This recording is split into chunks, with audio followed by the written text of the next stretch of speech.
Hey everybody, Happy New Year. It's 2025.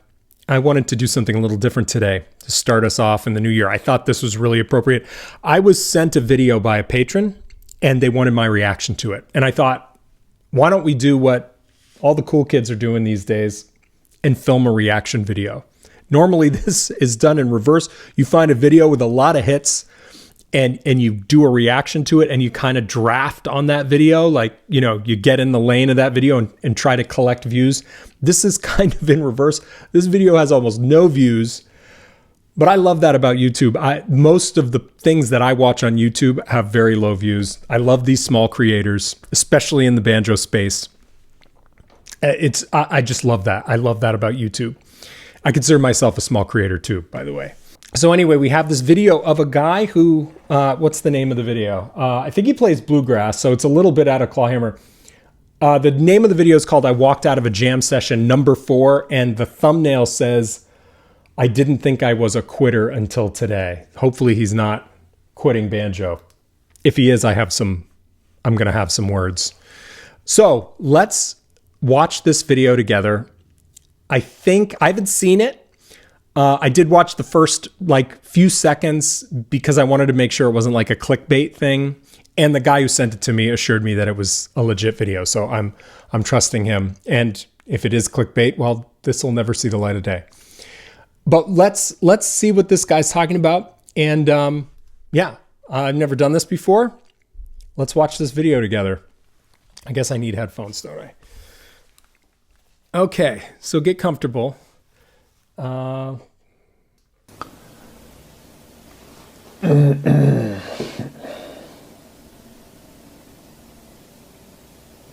boy. Yeah, this is this is not a video I wanted to make. Oh boy. Right now, jam number 4 is going on. I showed up and then I walked out. Oh. Been there. Oh man, this guy's bummed. I've been there. I don't I don't even know where to begin, really. It's just I don't know what I'm doing. You know? I really am lost sitting there and watching other people play. And then I wonder how long he's been playing. I wonder how fast the jam was. Those are the two first things that jump into my head watching this. I feel this guy's pain. I have been there. I know lots of people who have been there. Them looking at me, waiting for me to do something, and I honestly don't know what to do. Oh yeah.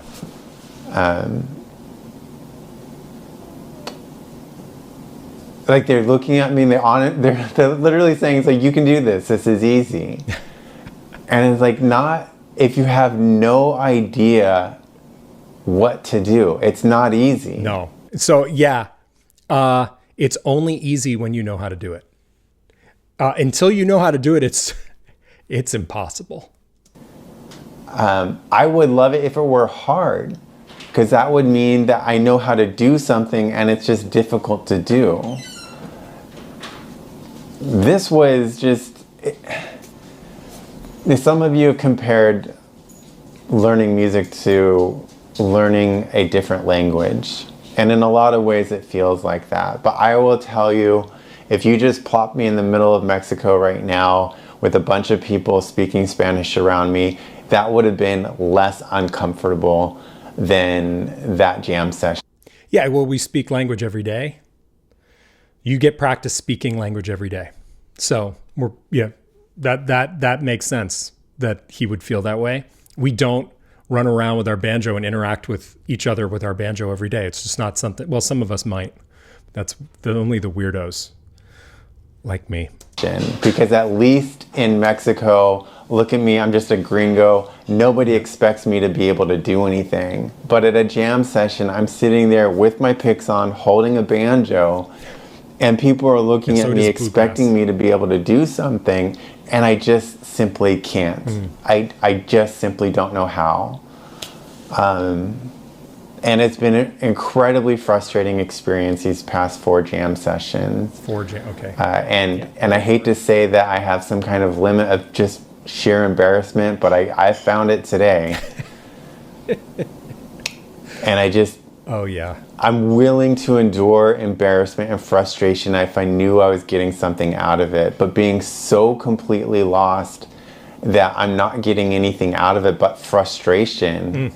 to the point where it's like, why am I even picking up my banjo? What have I been doing for the last 2 years? It feels like 2 years. I've done nothing. 2 years.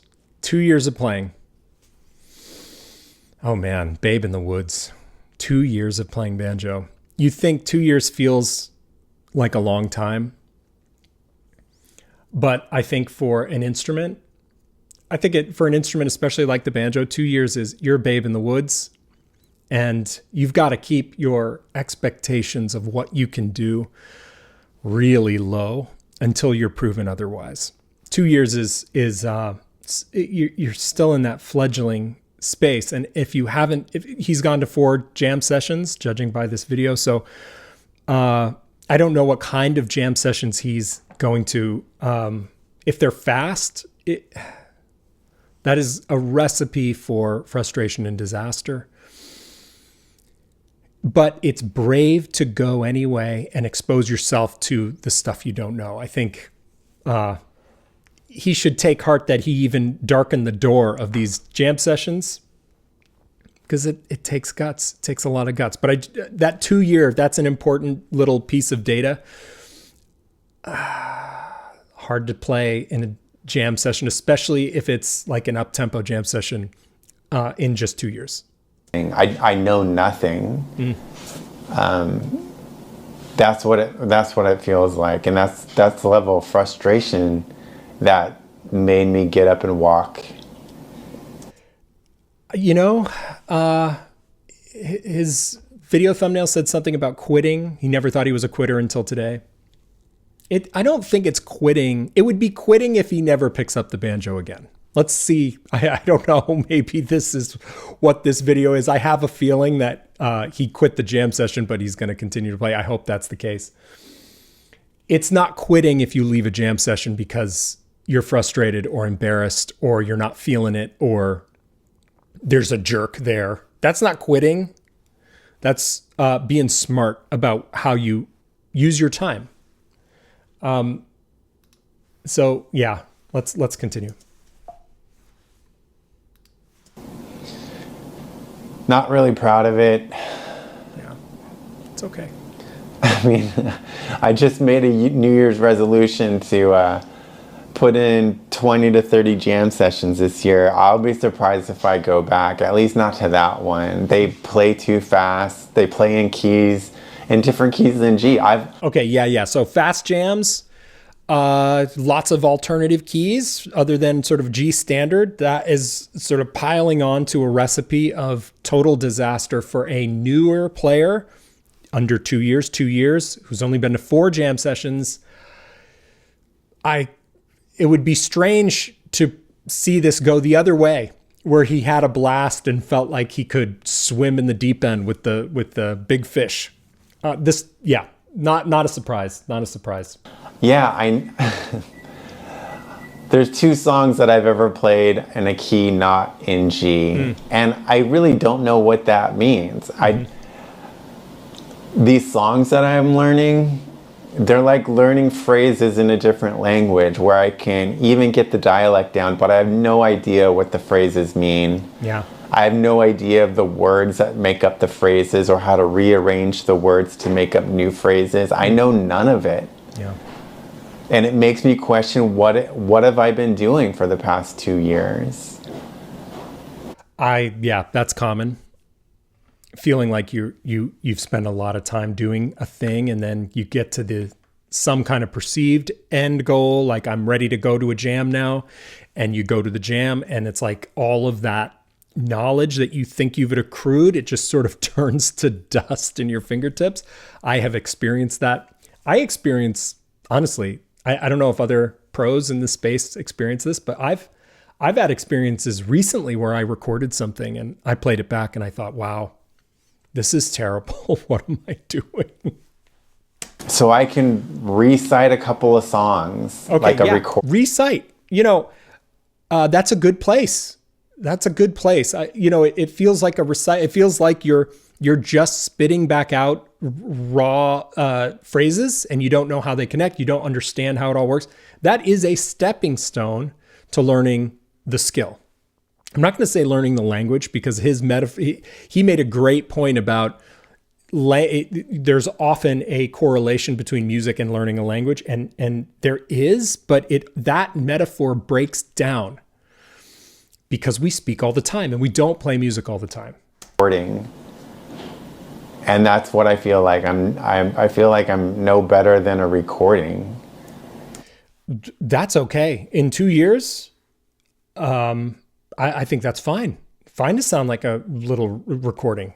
That's good. We need to imitate to gain a foothold in the system of music. I'm not giving up on banjo. Okay, good. But good. That's good. That's good. I feel like I need to do a whole lot of learning before I go back to at least that jam. I mean, I don't know any of the songs. I don't know any of the chord progressions. Okay. Yes. So for those of you who are looking at attending a jam session, get a song list, get a key list, and learn your relevant chords in those keys. Usually it's a 1, 4, 5. Sometimes there's a minor sixth, but again, this is bluegrass, so this is sort of out of my wheelhouse. I'm clawhammer old time, and it is a different. We have different approaches, but I consider us all one big banjo family, so it's all related. Yeah, knowing a basics and not learning every song on a song list. I think that is unreasonable for any beginner in the 1, 2, 3 year range. You want to pick out some songs that are fairly easy and learn those that are in that jam session. And then when those come up, or you're asked to call a tune, for those of you who don't know, when you're asked to call a tune, the jam session asks you to name the next tune in the session. Then you can call one of the ones that are your safe tunes, something that you've practiced, something you're really familiar with. But also this is obviously really difficult, but finding a slow jam, that's when the songs are played at a really slow tempo to help facilitate beginners. That is so much more useful than going to a jam that's way over your head. I don't know how to transpose into different chord progressions for different keys. I don't know where to capo. Yeah, okay. That stuff will come later. Knowing where to capo, yes, you're going to want that. In old time, we have really 4 to 5 big tunings. The good thing about them is that G and A, you take your G standard and you capo up a whole step, then you're in A. The beautiful thing about G and A is the fingerings for everything are the same, because it's just the same relative tuning up a whole step on the fretboard. Same with double C and D. If you take double C and you capo up a whole step, it's essentially one tuning. You don't have to learn the fingerings for 2. You don't have to learn the fingerings for double C and double D, because they are the same, just up a whole step on the fretboard. And then of course, in old time, we have a sawmill G modal, which is it's sort of like taking G standard and double C and slamming them together, and you have sort of a hybrid of the 2 tunings.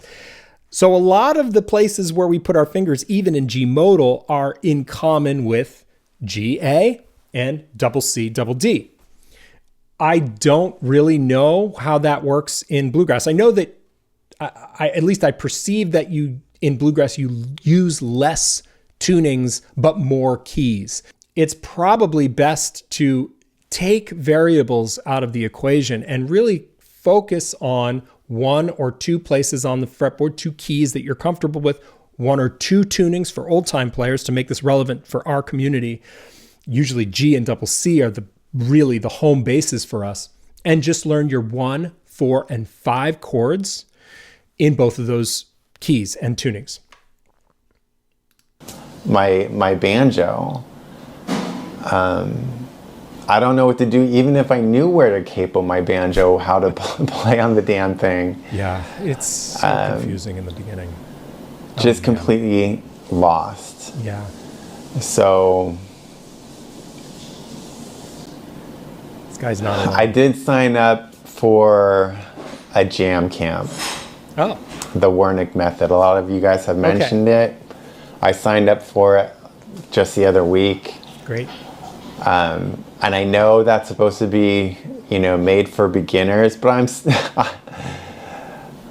I'm concerned because even then they give you this pamphlet. I have it, this prep guide, and it's like you need to be able to recognize chords from a guitar. Well, I don't know how to do that. I've never played guitar.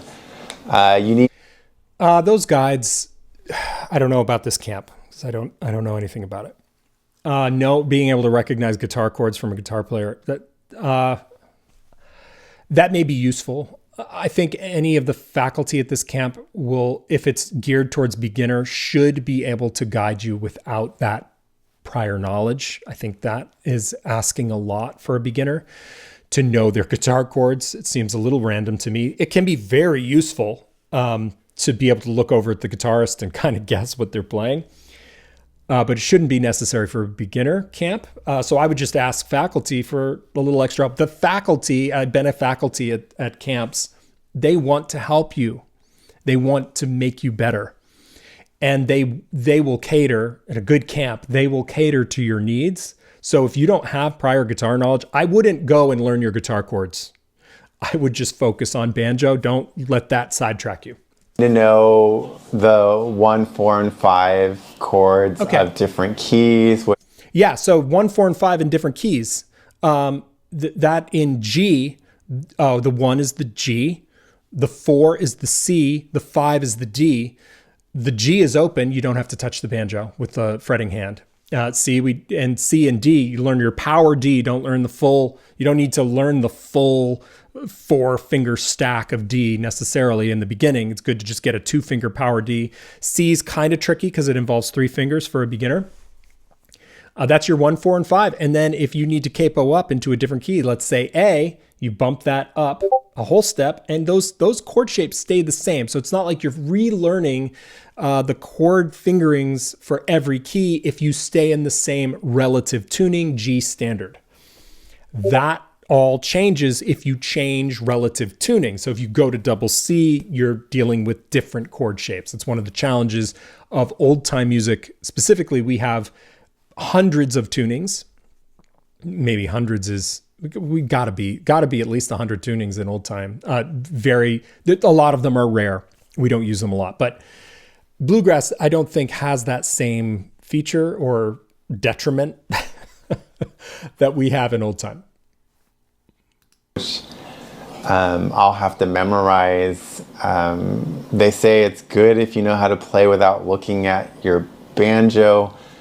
I can do that a little bit for some songs, the songs that I've been practicing for 2 years, but this banjo camp is only a month and a half away.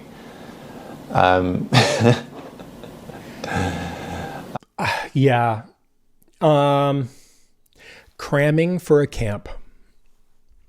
Trying to learn all these things that are on the sheet before the camp. I think that's another recipe for frustration.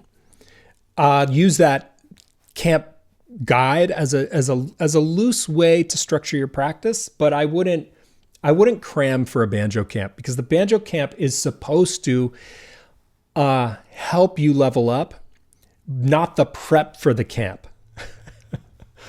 I know that people who teach at camps may be like, what are you talking about? I want the people attending the camp to really work hard before the camp. And I don't know. I want the camp to be a game changer, a leaping off place for a student, not the crystallization of a bunch of preloaded prep. I want this instruction to help you figure out how to work. Not necessarily do the work for you, but I want the instruction, any instruction to give you a new place to operate from. So doing a bunch of preloaded work before a camp in your old way of practicing, which may not be working so well, could be just spinning your wheels. So I may be in the minority here. I wouldn't cram for a camp. It's in Hollister, so if any of you guys are going, I'll see you there. Hopefully I won't be this frustrated. I think one of you is going to be there. I will be having friends hoping there you play nice and loud to cover how badly I play. Been there. I tell you guys, today was not the best day in this banjo journey. It was pretty much the worst. I can't believe I walked out of it. I feel horrible. Anyway, I got so much learning to do. I don't even know where to begin. I'll see you guys next time. Bye. Oh, wow. Okay. Parting words. Oh boy. I feel this guy's pain. Like I said a bunch of times, I've been there. I bet a lot of you have been there. First of all, I don't think there's any shame in walking out of a situation where you're not happy or feeling super frustrated or not getting anything out of. I don't think of it as quitting at all. I think of it as playing smart. You don't want to be left with such a bad taste about this hobby that you've come to love and then not pick up the banjo for a while again. That would be terrible. That would be the opposite of what you want to happen. You want to walk out of a jam feeling hungry, inspired. And if that's not working, I don't think anybody in a jam session would even begrudge you for leaving. So at least the jam sessions I've been to, which have been super supportive and kind, as they tend to be in the old time space. How to figure this out going forward for this fellow? I think playing the banjo is hard. Let's just say what it is. I mean, 2 years playing this instrument is hard. How many people do you know in real life who, not on Instagram, not on YouTube, and if you're a pro, you don't count because you're surrounded by music nerds, but like a civilian, someone who plays the banjo for fun and for learning a new skill and all that beauty and power brings to your life. Playing the banjo is super hard. You don't know a lot of people in your waking life that play an instrument at a really high level. There just aren't many, and that's because it's hard to do. Playing 2 years, you've got to get those expectations in line with where you are. 2 years sounds like a ton of time. It's half of a college degree. 2 years, think about that, is half of a college degree. Half of high school. It feels like a lot of time, but it's not. It's not. I've been playing banjo for 25 years. I've been a musician since I was in my teens. And 2 years is a tiny drop in a very big bucket. So being aware of that and letting that make you feel better about where you are, I think is really important. The other thing I would say is my favorite analogy for playing an instrument is being a jeweler. I think of facets. There are lots of facets to becoming a musician. Jamming is one facet, but there are many, many other facets. There's sort of the fundamentals. There's figuring out how to practice. There is the facet of listening, being able to listen, being able to play by ear. There are being able to be social with the instrument beyond a jam, like arranging with other musicians, playing in a band, playing live, gigging, and managing time management. Like they're just so ear trained. I mean, there are so many facets to this beautiful jewel that you begin to carve away when you start learning an instrument. That focusing on one of those facets and letting it be the be all end all, or letting it sort of eclipse the other elements that you've been working on.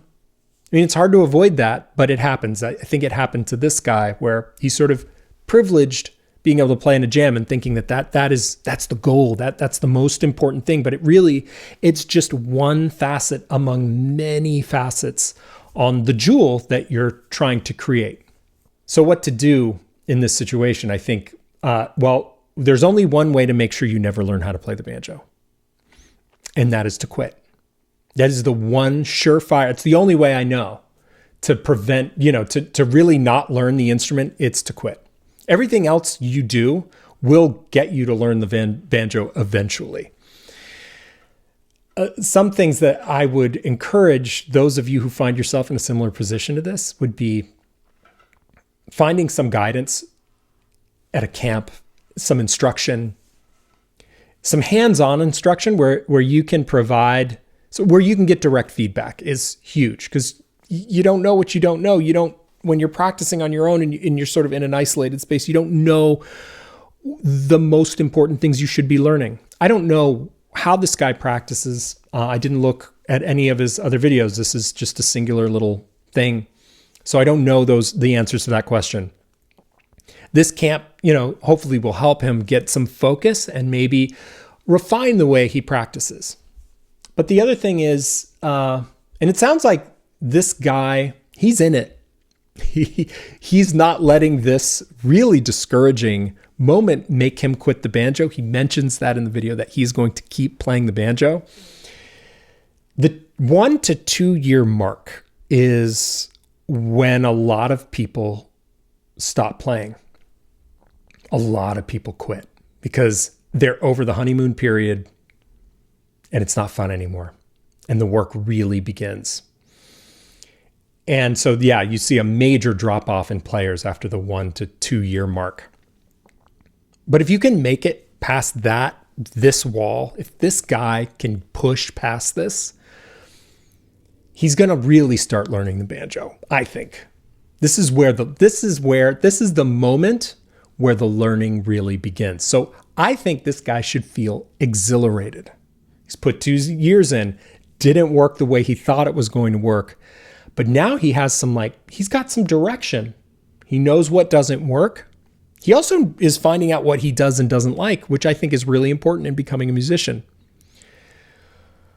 So I would try, even though it's so hard to put the frustration aside, I would try to think of this as a really important moment in this guy's playing career, where he's confronted with the difficulty of playing the instrument and he didn't give it up. That's pretty cool. I think that's pretty cool. All right, that's it for me today.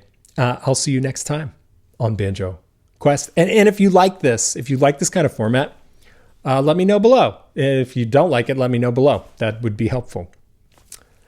See you next time.